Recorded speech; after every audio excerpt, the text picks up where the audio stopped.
She realized the moment of betrayal would not be when she drew her sword against him, but when she hesitated to obey. That was how disobedience began among the chosen of Odin, not with open rebellion, but with a pause where there should have been certainty. On the night it started, the sky over Midgard burned in streaks of red, as if some unseen hand had dragged fresh wounds across the heavens. The battlefield below looked like a broken offering, shields splintered, banners trampled into blood-slick mud, the last cries of dying men echoing between hills that had seen too many oaths and too little mercy. She rode the storm as she always had, the air cold against her face, the horse beneath her hooves made of mist and thunder. To every mortal eye she was a vision, a terror, a promise.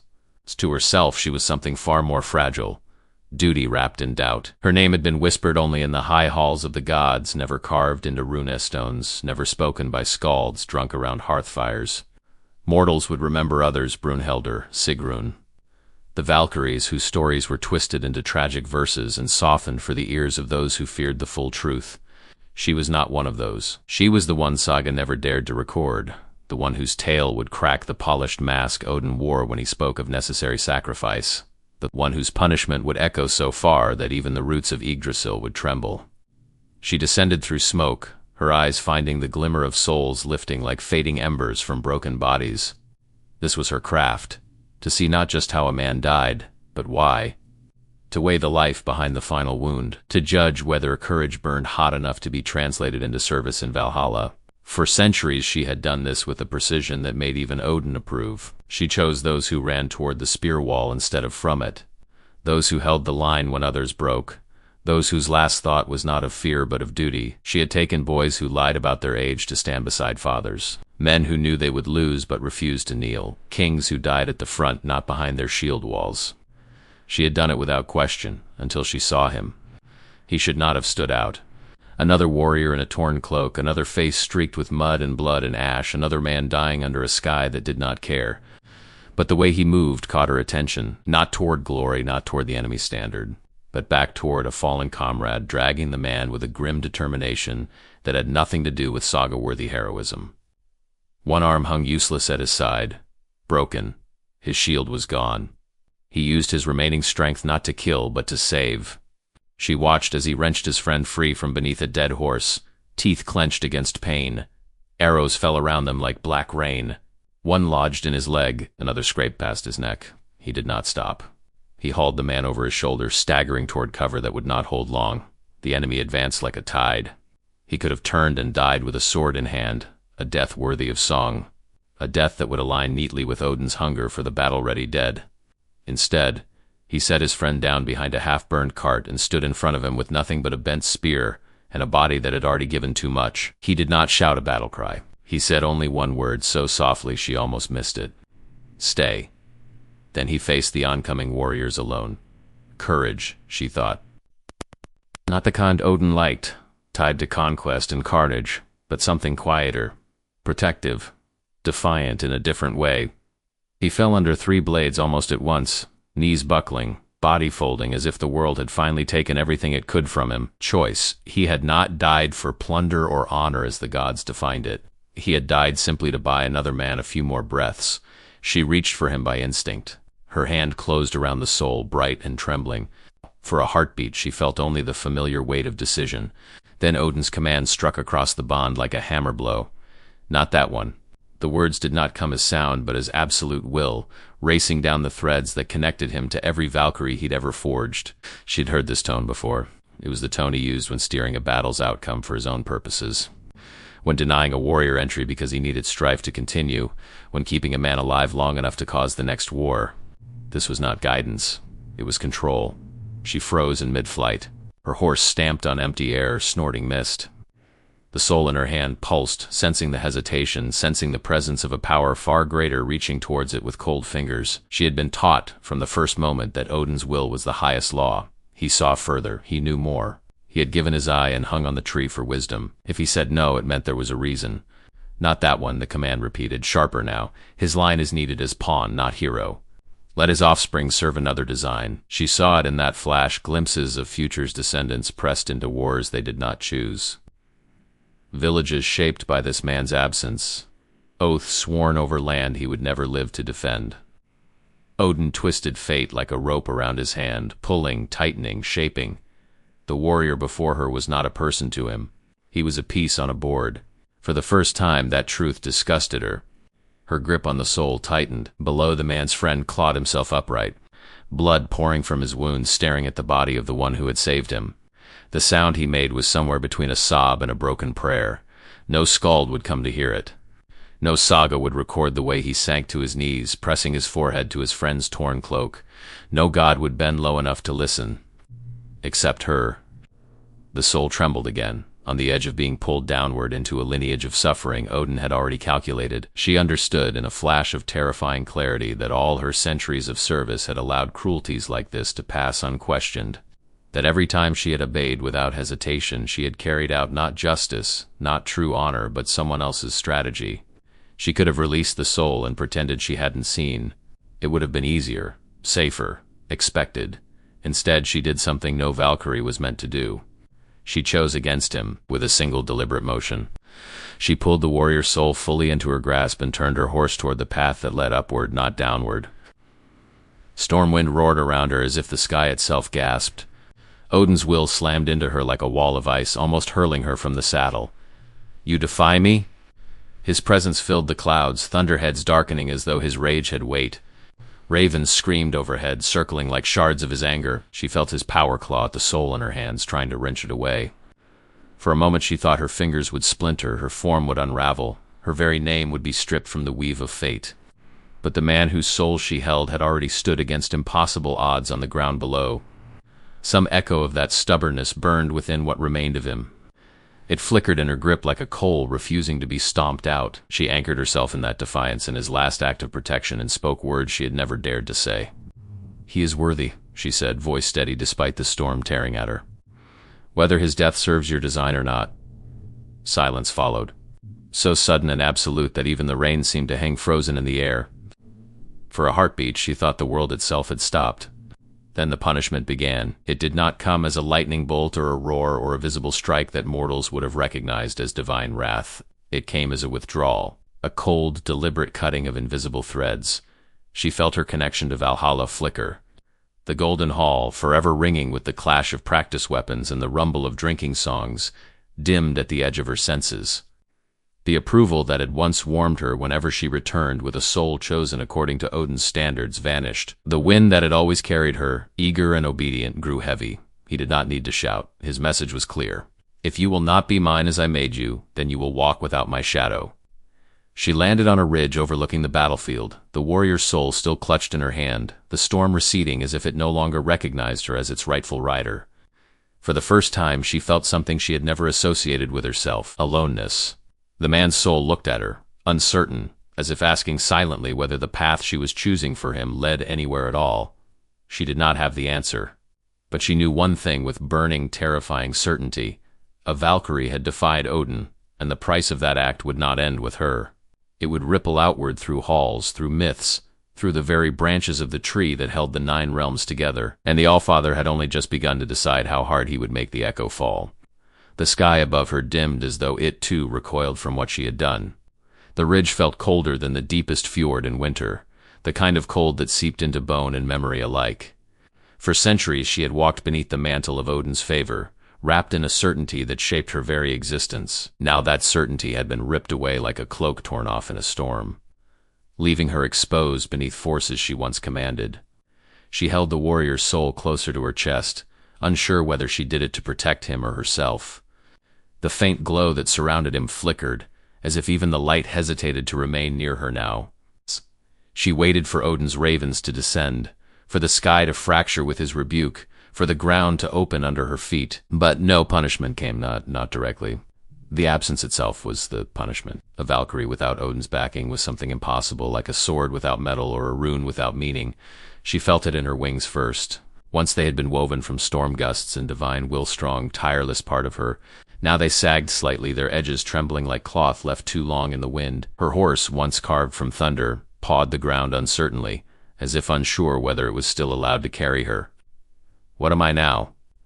The question formed not as rebellion, but as recognition of a truth long ignored.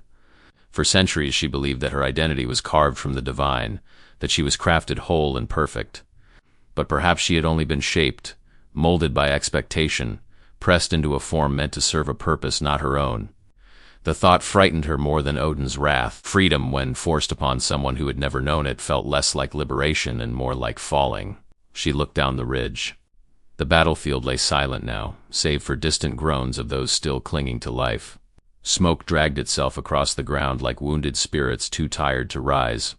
The warrior she had taken glowed faintly, watching the sight he had left behind. His friend, the man he had died protecting, had collapsed from his wounds. She wondered if he still breathed. She wondered if saving him had altered fate in ways Odin had foreseen and she had refused to enforce. "You chose a difficult moment to defy a god," the soul said quietly. She almost dropped him. It was not that souls never spoke. They did sometimes, in fragments or confused whispers. But this one sounded clearer, sharper, more grounded than it should have been. Disobedience had not only changed her, it had changed him too. "You shouldn't be able to speak so soon," she said. He glanced at the battlefield. "I shouldn't be alive either." There was no irony in his tone, no bitterness, only fact. And something else, acceptance. The kind she had only seen in warriors who had lived too long with death hovering at their shoulders. The wind shifted, carrying a sound that made her blood go cold. Distant chanting, rhythmic, ancient. It was not mortal. It was not Odin. It came from deeper, from older places. The roots of Yggdrasil trembled beneath her feet, and she realized, with growing dread, that her defiance had drawn attention from more than the Allfather. Something was coming.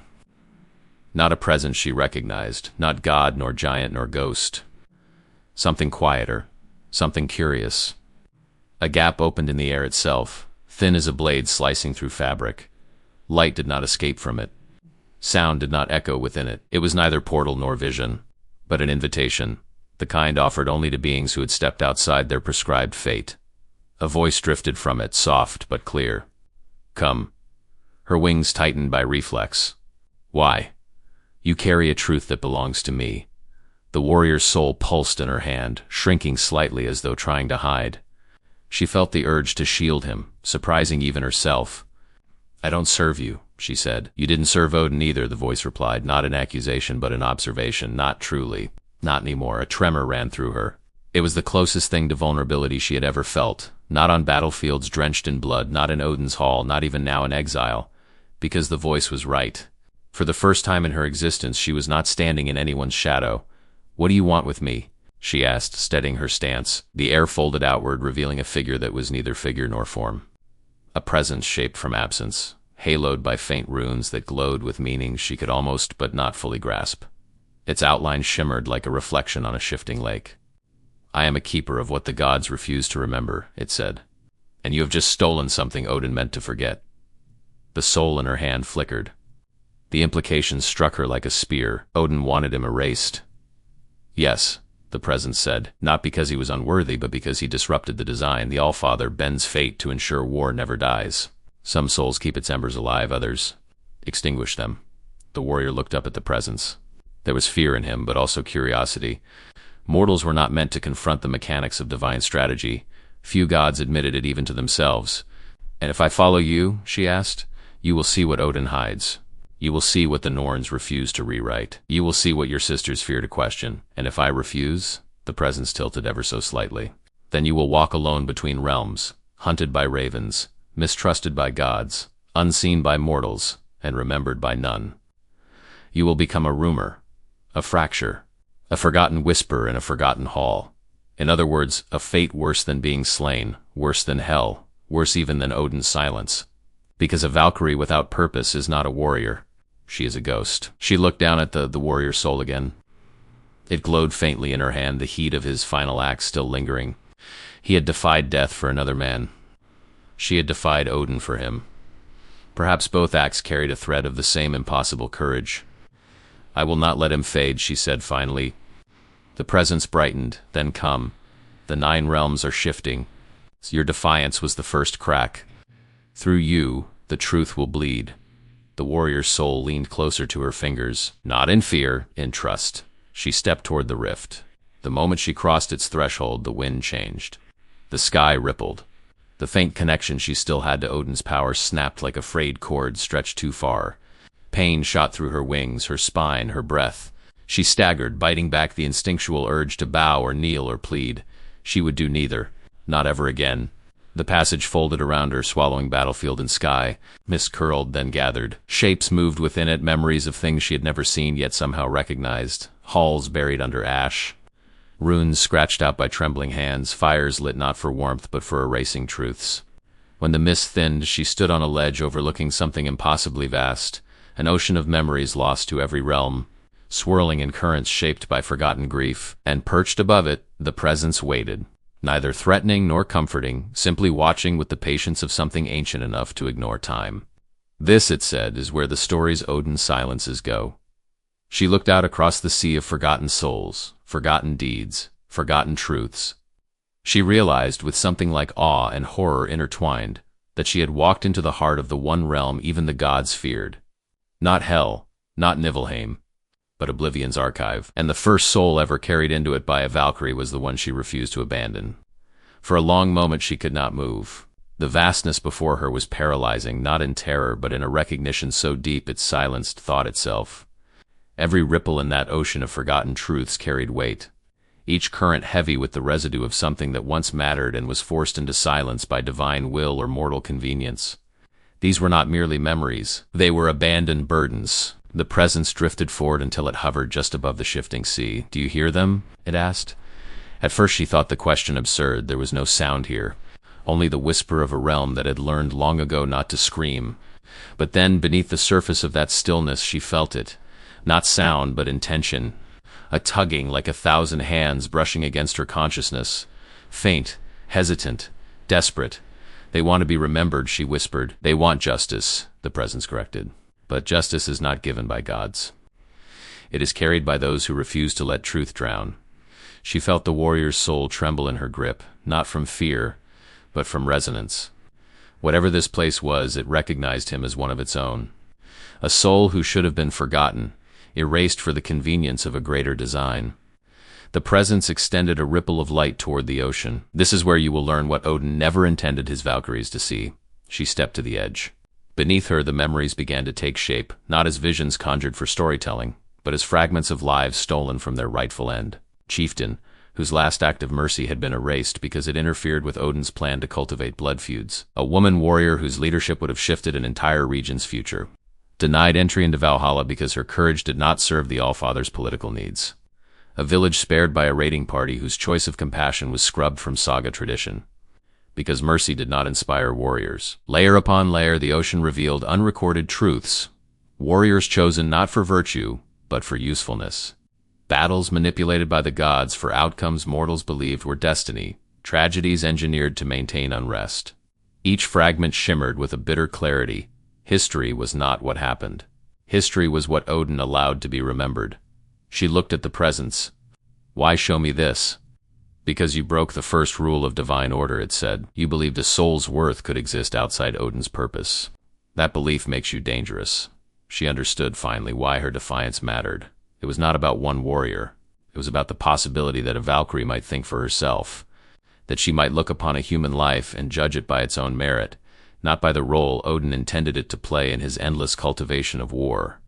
For a being like him, such independence was not a flaw. It was contagion. The presence's form flickered. The moment you refused Odin, the 9 realms shifted. Fate does not bend easily, Valkyrie, and when it does, it leaves cracks. She felt the cracks, small tremors along the threads of fate that once bound her. They hummed now with instability, like strings pulled too tight. She knew Odin felt it too. The absence of his voice was not indifference, it was calculation. "What will he do?" she asked. "What he always does," the presence replied. "He will weaponize the story, he will paint you traitor, he will bind your sisters to him more tightly. And he will ensure the world forgets you." The weight of that truth pressed into her chest. "Then why help me?" "Because forgotten does not mean powerless. And sometimes the greatest truths are born from exile." Below, the ocean roared. A soundless upheaval that sent waves of memory crashing outward. Something within it stirred, rising from the depths as if awakened by her presence. The water reshaped itself into forms she could almost name, almost recognize. The outlines of Valkyries stripped from legend. Their deeds never sung because they questioned too much, hesitated too long, or saw too clearly. She felt their stories brush against her consciousness, sisters she had never known existed, because Odin had removed them before their doubt could spread. "This is your lineage," the presence said quietly. "Not the flawless saints of war the sagas describe, but the ones who broke, who fell, who asked why." She stepped closer to the edge, almost drawn in by the gravity of what she saw. To think that she had once believed Valkyries were perfect eternal instruments of honor and discipline. But now she understood they were not created flawless. They were crafted obedient. "Is this my punishment?" she asked. "No, this is your awakening." She looked again at the warrior's soul. His glow was steady now, no longer flickering. He stood at her side, not like a mortal awaiting judgment, but like a companion witnessing revelations alongside her. "If Odin erased all of this," she said, "then what is left of the truth? Only what you choose to carry." The presence drifted backward, allowing the ocean to settle. "Come, there is more you must see." She followed it along a narrow path of floating stone that rose effortlessly above the waters. The air grew denser, thick with memories pressing against her skin like gusts of wind made from emotion. Her wings ached, not from pain but from transformation. The loss of Odin's power had not crippled her. It had forced something dormant to awaken. Her wings pulsed with new strength, forged not from divine command but from her own will. As they descended a series of spiraling platforms, the ocean's surface shifted again, this time instead of forgotten deeds. She saw forgotten futures paths that never occurred because Odin had cut them away. Leaders who never rose, children who never lived, peace that never settled because it did not serve the gods' hunger for tension. A chill ran through her. "He maintains chaos intentionally." "Yes," the presence said. "War is worship to him. Struggle is sacrifice. Victory is power. A world too peaceful leaves him hungry. And what does this have to do with the warrior I chose?" The presence turned fully toward her for the first time. He carried a spark that could have disrupted a cycle Odin spent centuries perfecting. "You sensed it. That is why you disobeyed." She stared at the man's soul with new understanding. His final act had not been a footnote in history. It had been a deviation. A choice rooted in protection instead of aggression, in compassion instead of conquest. Such things threaten gods far more than swords. The presence guided her to the final platform, where a fragment of Yggdrasil's root emerged from the ocean like a serpent breaking the surface. Carved upon it were runes she had never seen, jagged, wounded symbols that pulsed like infected scars. "These," the presence said, "are the runes of silenced fate." She reached out instinctively, but the presence stopped her. "Touch them and Odin will feel it." "And if he does?" she asked. "He will come." The warrior's soul stepped closer as though prepared to face whatever followed. She felt the threads of destiny quiver around her, waiting for her choice. Not Odin's, not the Norns, hers. She lowered her hand. "I am not ready to face him." "Then you are wiser than most Valkyries," the presence said, "because defiance without understanding is not strength. It is suicide." She stepped back, and the runes dimmed. "What must I do?" she asked. "Remember," the presence said. "Learn. Carry truth until it becomes armor. When you return to the Nine Realms, you will not return as Odin's lost Valkyrie. What will I be?" The presence's form flickered, as if amused by something she could not yet comprehend. "You will be the one thing he cannot erase." Her breath stilled. "And what is that?" she asked. "A witness." Before she could respond, the mist thickened around her, wrapping her in a cocoon of shifting memory. The ocean grew quieter, settling into its ancient rhythm. The presence raised a hand. "Rest now," it said. "Your punishment is no longer exile. It is purpose." The world darkened, and the Nine Realms trembled as a forgotten Valkyrie began to awaken to what she truly was. When she woke, there was no gentle return to the world she had known. No familiar thunder under her horse's hooves. No distant echo of feasting from Valhalla. No tug of Odin's will guiding her toward the next battlefield. She opened her eyes to a sky she recognized, and a silence she did not. She stood once more on the edge of a mortal plain. The land beneath her was not the same battlefield she had left. Seasons had passed. Grass now grew where bodies once lay. The charred remnants of wagons had rotted down into the soil. The scars of war remained, but softened like an old wound, no longer bleeding, only aching when the weather changed. Time in the forgotten place had not moved as it did here. The warrior's soul stood beside her, still luminous but calmer, as if his edges had settled. He looked out across the field, searching instinctively for the man he had died protecting. There was no sign of him or his village. Only emptiness. How long? She asked. Long enough, the soul murmured. The world moves on quickly when it doesn't remember you. She felt a weight in her back and realized with a jolt that her wings had changed. They were heavier now, not with divinity, but with history. Each feather held the faint imprint of a story she had seen in the ocean of erasures. Nameless warriors, unrecorded acts of courage, quiet mercies, unprofitable pieces. She flexed them and felt resistance, not from the air, but from the weight of what she now knew. Above, the clouds shifted. They did not darken in theatrical rage as they once had when Odin announced his presence. They thickened slowly, like a gathering of old witnesses reluctant to be summoned again. Two ravens spiraled downward out of the mass, circling her with a wariness she had never seen in them. Their black eyes, once instruments of surveillance and judgment, seemed almost uncertain. "Thought he'd send you first," she said quietly. One raven cawed, the other tilted its head. She could feel Odin looking through them as he always had. The connection was different now, less like a command chain, more like a stare across a distance both immense and intimate. "You defied me," his voice came, carried on the air itself.